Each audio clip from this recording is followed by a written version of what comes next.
सम्पूर्णमा नमस्कार। आज हामी श्रीनगरकण्डेश्वर माध्यमिक विद्यालय कक्षा 10 मा अध्ययनरत विद्यार्थीहरू मौरी भन्ने पाठलाई व्यावहारिक रूपमा जान्न, बुझ्न र सिक्नका लागि मौरीको बारेमा अध्ययन गर्न रमितेमा स्थित मौरी पालन क्षेत्रमा हामीलाई गोकुल कार्की सरले दिनुभएको जानकारी यस प्रकार छ।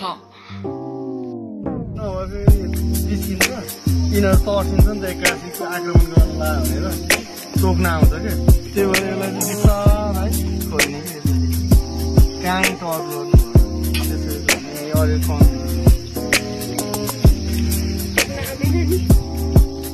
यसलाई यहाँ अगाडि राख्नु पर्छ। यो चाहिँ ढकनी भन्छ होइन, यो चाहिँ भित्री ढकनी भन्छ। भित्री ढकनी चाहिँ बिस्तारै खोल्ने, यसलाई पनि यहाँ अगाडि राख्नु।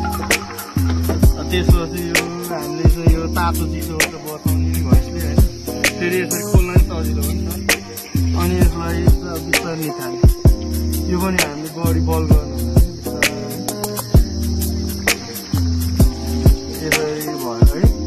त्यसपछि हामी यो अगाडि चाहिँ बस्नु हुँदैन, घाँस खोल्दाखेरि अगाडि बस्यो भने त तिनीहरू डिस्टर्ब भयो नि त, डिस्टर्ब भएपछि टोक्छ। त्यसपछि अब यहाँ बिस्तारै यो फ्रेम हो, यो चाहिँ तल्लो तल भन्छ, यो बुट च्याम्बर भन्छ होइन, छाउरा कक्षे भन्छ। यसको फ्रेम चाहिँ यसरी बिस्तारै गर्नुपर्छ अनि यसरी राख्नु है। अब यो माथिको छ नि, यो माथिको यो चाहिँ मह हो, यो सिल गरेको यो माथिको जति यो चाहिँ मह यसरी यो चाहिँ मह, यो तलको मह यहाँ बिचमा खाली जस्तो छ नि, यहाँको सबैले यो भित्र यो चाहिँ उठ भने परेछ नि, उठ यो पहेँलो देखिन्छ नि, देखिन्छ हो, यो चाहिँ कुट हो यो बिच। अनि यो तल यो चाहिँ यो छ नि, यो टालेको छ होइन काठ, यो टालेको चाहिँ बस्छ क्या प्युप अवस्था। अब यहाँ यो यहाँ हेरेर यो घुमेको छ नि, यो चाहिँ लार्भा हो यो फुट यो मह। अहिले म बच्चा ऊ चाहिँ अन्डाहरू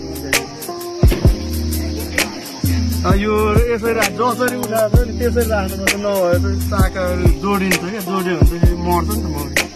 अनि यो फेरि बिस्तारै जुन ठाउँबाट उठाएको त्यो ठाउँमा राख्छ, त्यसरी अर्को चाका उठाउँछ। यो पनि यसरी बिस्तारै उठायो ल, यहाँ हेरेर यो सबै चाहिँ बच्चाहरू